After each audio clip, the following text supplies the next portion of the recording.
왕 대신 아기 예수가 이 땅에 태어나기를 사모하며 기다리며 믿음의 길을 걸어가는 여러분에게 우리 평강의 주님께서 우리 여러분 모두에게 안위하시고 은혜를 베풀어 주시기를 주의 이름으로 축원합니다.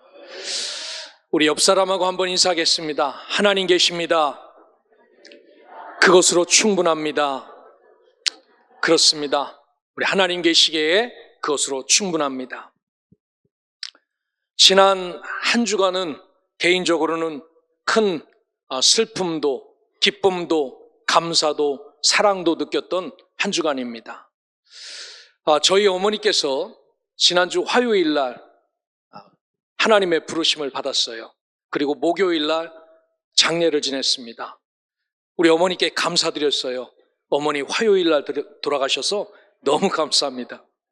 연말연시 할 것도 많은데 오늘 돌아가시면은 참 난감하지 않습니까? 너무 감사했지요. 실은 많이 아팠어요. 제가 공개적으로 우리 교인들에게는 말씀드리지 않았습니다. 오른쪽에 유방암이 발생했는데 본인이 수술하지 않겠다고 그랬어요. 1년 만에 이 유방이 너무나도 커졌습니다. 성모병원 의사가 깜짝 놀랄 만큼 이게 어떻게 1년 만에 이렇게 커집니까? 근데 더 신기한 것은 이 암덩어리가 속으로 들어가지 않고 겉으로 터져 나와서 그 원숭이 엉덩이 까지듯이 유방이 까졌습니다. 그래서 피고름이 계속 나와서 10월 10일부터 요양병원에 입원해서 그 드레싱하고 했어요. 너무나도 고통스럽고 아프시니까 진통제를 좀 놔달라고 그래서 진통제를 놔드렸습니다. 진통제를 세게 놓으면은 정신이 없어지는 거예요. 그렇게 고통스럽게 그래도 가시면은 왜 바쁜데 왔냐고 빨리 돌아가라고 이런 분이셨습니다.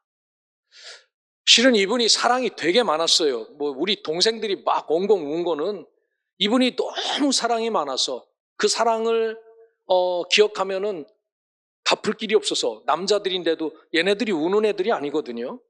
펑펑 울면서 그 사랑을 기억하는 시간이 되었습니다. 지난주 주일날 그리고 지난주 월요일이죠. 지난주 월요일날 오전에는 교회 일을 보고 오후에는 당진에 내려갔습니다. 의사 선생님이 그러시는 거예요. 이제는 그 말기암 환자의 증상이 너무나도 선명하게 나타나서 독방을 드릴 테니까 가족들 편하실 시간에 와서 면회하시라고. 그래서 어머님을 독방으로 옮겨드리고 어머니 갔다 올게요 라고 하고 올라왔습니다. 그리고 올라오면서 어머니 형제들이 8분이신데 어머니까지 포함해서 한 분은 돌아가시고 다 연락했습니다. 오셔서 큰 누님이신데 인사하라고. 우리 형제들도 했어요. 그래도 저는 얼굴색이 너무 좋아서 한 일주일은 가겠다라고 생각을 했습니다. 근데 화요일 날 병원에서 전화가 왔습니다. 산소 포화도가 너무 떨어져서 혹여 오시기 전에 돌아가실 수 있으니까 오시라고. 그래서 부랴부랴 이번에 가면은 장례를 지내고 와야 되겠구나라고 해서 짐을 싸고 우리 김승현 목사님께 부탁을 드리고 내려갔습니다. 내려가서 어머니 머리 위에 손을 얹고 기도를 해드렸어요. 귀에다가 대고 가서 산소 포화도를 봤더니 기계에 붙어 있는데 33이었습니다. 이 정도면 그냥 산소량이 부족해서 죽는 거지요. 아주 숨을 가쁘게 쉬고 계셨어요. 그래서 휴대폰에 있는 찬송가 음악 493장 하늘 가는 밝은 길이를 크게 틀어서 귀에다가 얹어놨습니다. 그때 이분이 숨을 쉬기 시작하셨어요. 쭉쭉쭉쭉 올라가서 81까지 산소 포화도가 올라가더라고요. 그러면서 느낀 거는 마지막까지 이 귀는 열려 있다고 그러는데 진짜 익숙한 이야기, 익숙한 말을 듣는 것을 아시는구나 라고 하면서 어머니의 귀에 대고 성경도 읽어드리고 했습니다. 그러면서 부탁도 하나 있어요. 어머니 아들 셋인데 큰아들 왔고 막내 왔는데 둘째가 아직 못 왔어요. 둘째 올 때까지만 좀 참아보세요. 둘째 회사 다니는데 이제 회사 휴가 내고 막 내려오는데 간당간당하더라고요. 그래도 어머니 힘내세요. 아직 둘째 안 왔어요. 둘째 목소리라도 듣고 가셔야죠. 라고 와서 그 둘째가 고집이 셉니다. 저기 광화문에 이순신 장군 세워놓은 거 홍대, 미대, 조속과 출신이거든요. 그 망치로 두드려서 만들어 놓은 사람이 둘째예요. 그래갖고 그 시골에 와서 열심히 일하면 우리 어머님은 그거를 못 보고 힘든데 옷을 빨아놓으니까 왜 엄마 그 힘든데 옷을 빠냐고 화를 내고 그랬어요. 그래서 그렇게 운 겁니다. 그 아들이 와서 엄마 나 왔다고 참 미안했다고 죄송했다고 그랬더니 고개를 삼형제가 보는데 3번을 끄덕끄덕 하시더라고요.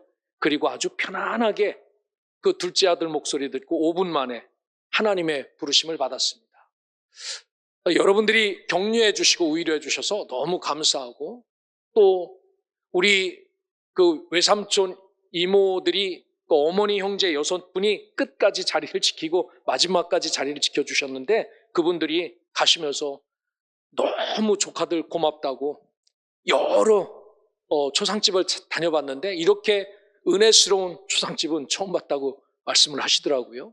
감사하게 어머님 잘 보내드리고, 또 우리들도 삼형제가 너무 그 초상이 슬퍼야 되는데 나중에는 기쁨이 되고 감사가 되어서 여러분들께 먼저 감사드리고 또 이렇게 잘 했습니다. 죽고 사는 것은 우리가 할 문제가 아닌 것 같아요. 하나님 손에 달렸다는 것을 배웠지요. 그러기에 오늘 말씀 안에서 주님 주신 믿음 안에서 굳건히 살아가면은 우리도 복 주심을 믿고 그렇게 잘 굳건히 살아가시기를 주의 이름으로 축원합니다. 성경에 보면은 수없이 많은 사람들이 기다리며 사는 사람들이 있습니다.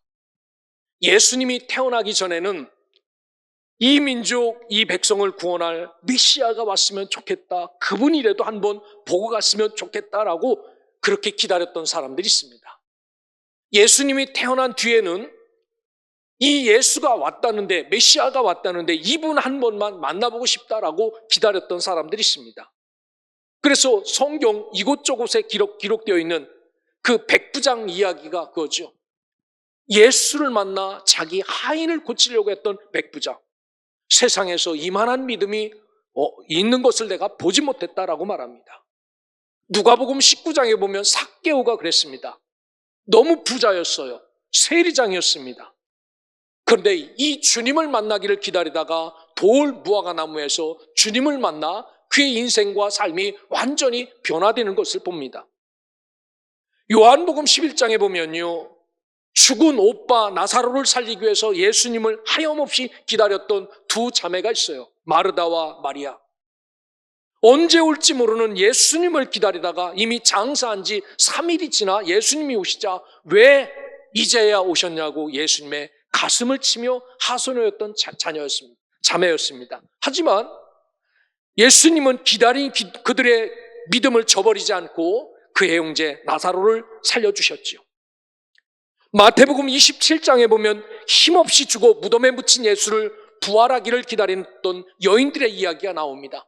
그래도 메시아로 왔으면, 그래도 구세주로 왔으면 죽음도 이기셔야지, 그 죽음 앞에 꿈쩍도 못하고 십자가에 달려 죽고 무덤에 묻혀 있는 게 뭔 일입니까? 라고 그렇게 기다렸던 이 여인들 앞에 예수님이 제일 먼저 나타나 내가 부활했느니라 라는 것을 가르쳐 줍니다. 오늘 우리는 예수님의 탐생을 앞두고 그 수없이 믿음으로 기다렸던 그분들의 신앙을 본받아 다시 오실 그리스도를 우리도 이렇게 기다림으로 하나님 앞에 큰 은혜와 은총을 누리며 살아갈 수 있기를 주의 이름으로 축원합니다. 그들은 오실 그리스도를 기다리며 행복했던 사람들도 있었어요. 우리 주님 오시면 참 좋겠다, 그리스도가 오시면 좋겠다라고 행복했던 사람도 있었고, 이 그리스도가 오시기를 기다리며 죽음과 삶을 넘나들었던 사람도 있었습니다. 주님이 오신다는 소식에 뛰는 심장을 주체할 수 없었던 사람들이 있고, 주님이 오신다는 소식에 하나님 앞에 감사합니다, 감사합니다, 감사합니다라고 외쳤던 사람도 있어요. 여러분, 오늘 우리도 마찬가지로 다시 오실 주님을 기다리며 사는 사람들입니다. 그러게 어떠한 기대감으로 살아가야 하는지를 잘 점검하시길 바랍니다. 2000년 전에 오실 메시아를 기다렸던 그들처럼 뛰는 가슴 진정시키며 그분 오시기를 감사하며 그분의 오심을 내가 처음으로 맞이하겠다라는 이런 심정과 이런 마음을 잘 점검하셔서 우리 주님 앞에 설 때 감사와 평안의 복을 누리는 믿음의 백성, 하나님의 자녀들 되시기를 주의 이름으로 축원합니다. 오늘 본문에는 두 사람이 등장합니다. 젊은 사람도 아니에요. 부자도 아닙니다.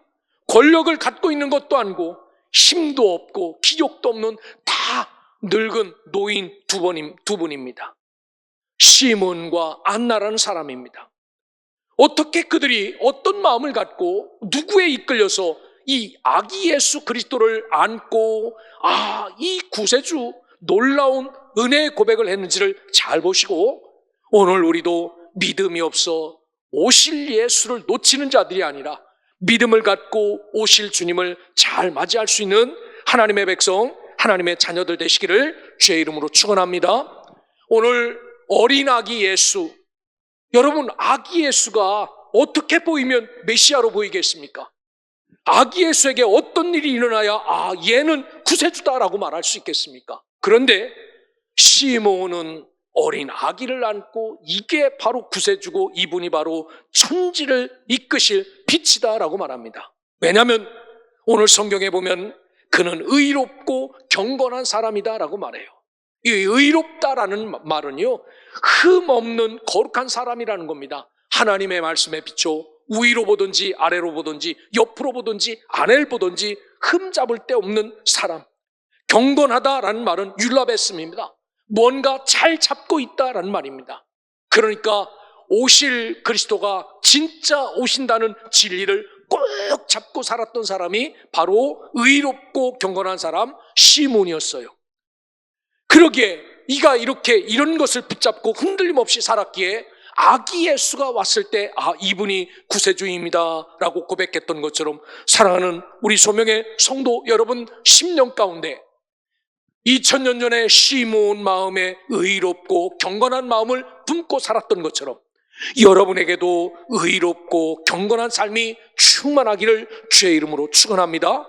성경에 보면 성경의 역사는 모두 다 의롭고 경건한 사람들의 역사예요. 사도행전 10장에 나오는 고넬료도 저 로마 군인이었지만 세상이 평가하기를 이는 의롭고 경건한 사람입니다 라고 평가합니다.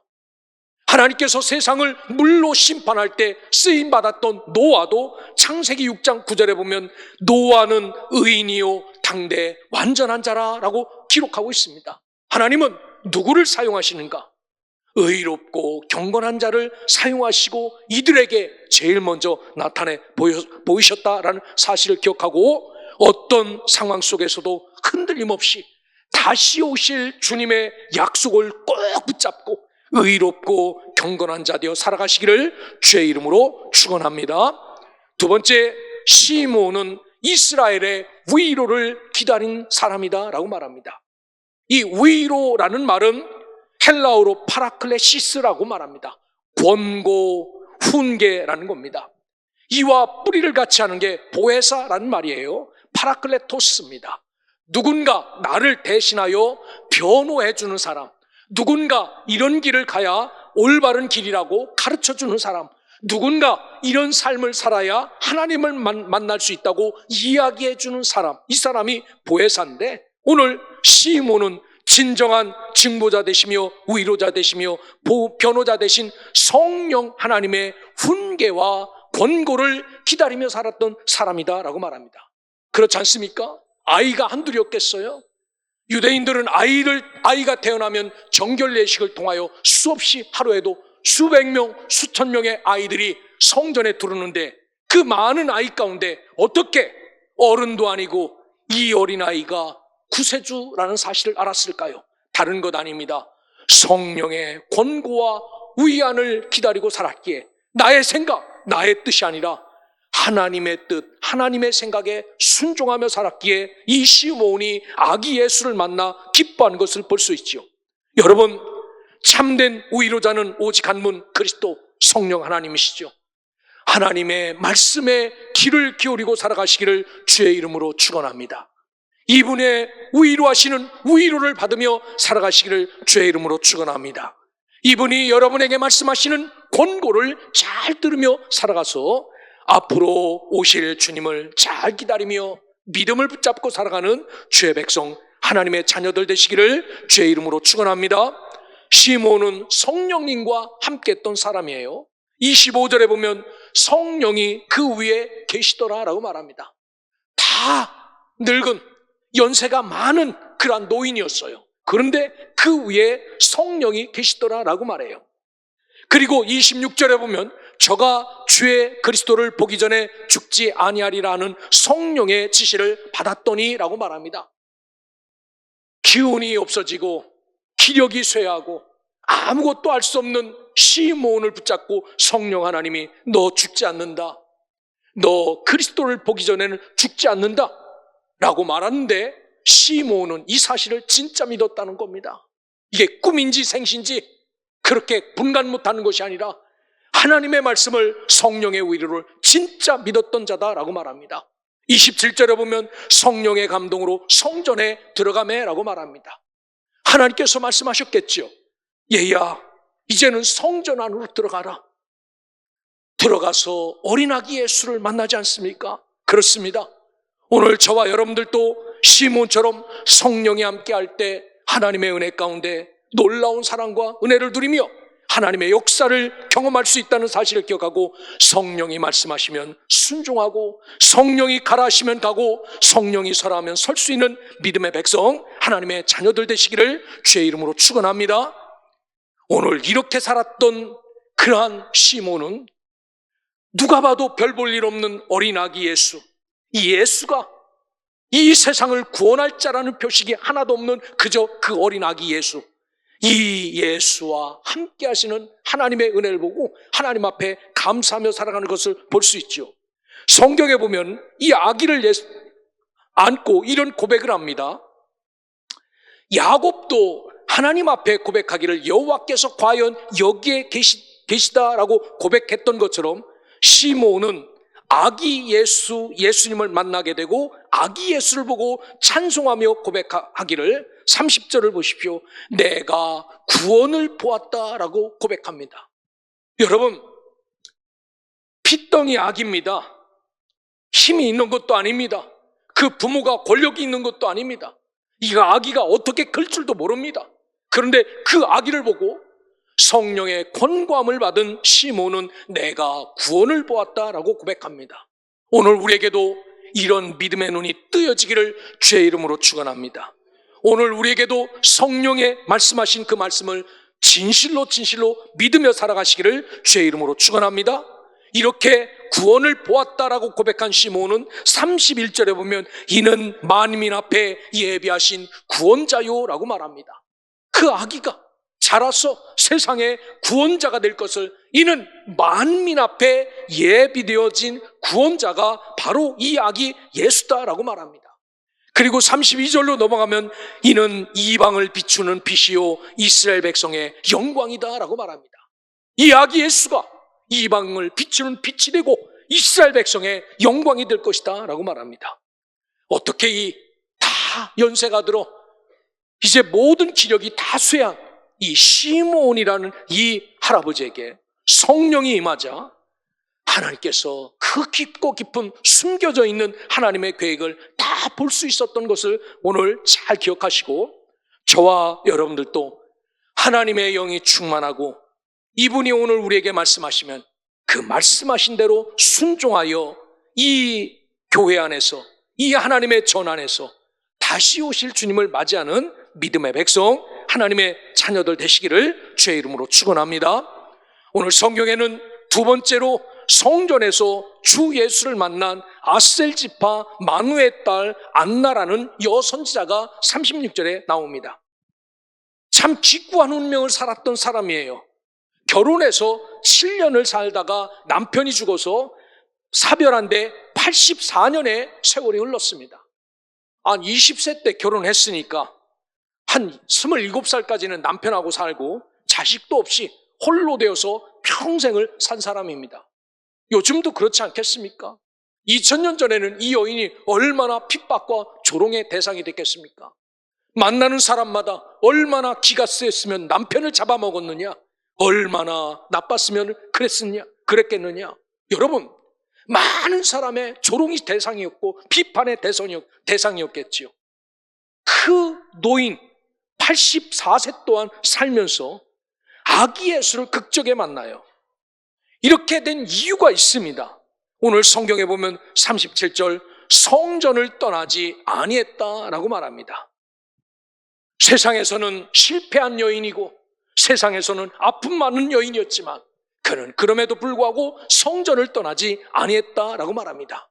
사랑하는 소명의 성도 여러분, 우리의 삶 속에서 나타나는 어려움과 고난은 하나님 안에서는 아무것도 아니다라는 사실을 기억하고 어떤 상황에서도 성전을 떠나지 않는 삶, 말씀을 떠나지 않는 삶, 신앙을 떠나지 않는 삶이 결과가 주님을 만나게 되는 길이다라는 사실을 기억하고 어떤 상황에서도 성전을 떠나지 않기를, 예수를 떠나지 않기를 주의 이름으로 축원합니다. 세상은요, 교회가 썩었다고 말합니다. 교회가 능력을 상실했다고 말합니다. 교회는 가면 안 될 곳이다 라고 말합니다. 그럼에도 하나님의 역사는 여전히 이 썩은 교회를 고치시고 능력을 상실한 교회에게 다시 능력을 주시고 이 더럽고 추한 교회를 고쳐 역사하신다라는 사실을 기억하고 오늘 우리도 이 안나라는 여선지자처럼 세상은 여기가 썩었다고 말하지만 그럼에도 이 자리에서 하나님의 말씀을 붙잡고 살 때 하나님이 이곳에 임한다라는 사실을 기억하고 오직 믿음과 말씀과 교회를 떠나지 않는 하나님의 백성, 하나님의 자녀들 되시기를 주의 이름으로 축원합니다. 이 여인은 하나님 중심의 삶을 살았을 뿐만 아니라 이 80이 넘은 이 여선지자가 주야로 금식하며 기도했다라고 말합니다. 한번 생각해 보십시오. 새끼 먹는 게 아무것도 없는 여인 84살 잡수신 할머니가 살아가는 게 쉽겠습니까?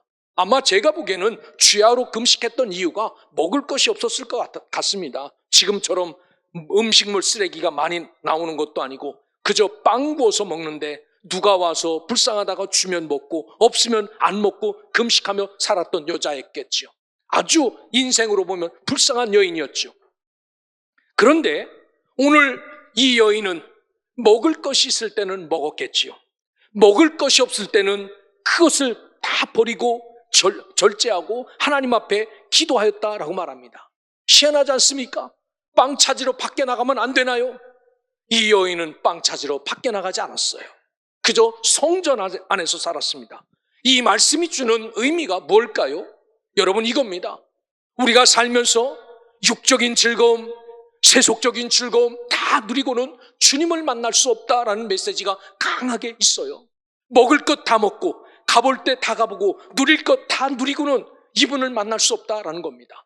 저 밖에 그런 일이 비일비재해도 여기를 떠나지 않는 절제, 여기에 서 있으려고 애쓰는 절제, 오직 하나님 중심으로 살려는 이 절제가 있을 때 그분을 만날 수 있다라는 사실을 기억하고 오늘 성탄을 3일 앞둔 이 아침 시몬과 여선지자 안나가 메시아로 이 땅에 오신 어린 아기 예수를 만났던 이야기를 나눴습니다. 여러분, 이 성탄절기에 적어도 주님이 오실 날이 가까워오는 이 시대에 우리는 이분들의 삶을 거울 삼아서 나는 어떻게 살아야 그분을 만날 수 있을까? 그분이 내 옆에 계시는데 이분이 메시아구나라는 사실을 어떻게 깨달을 수 있을까?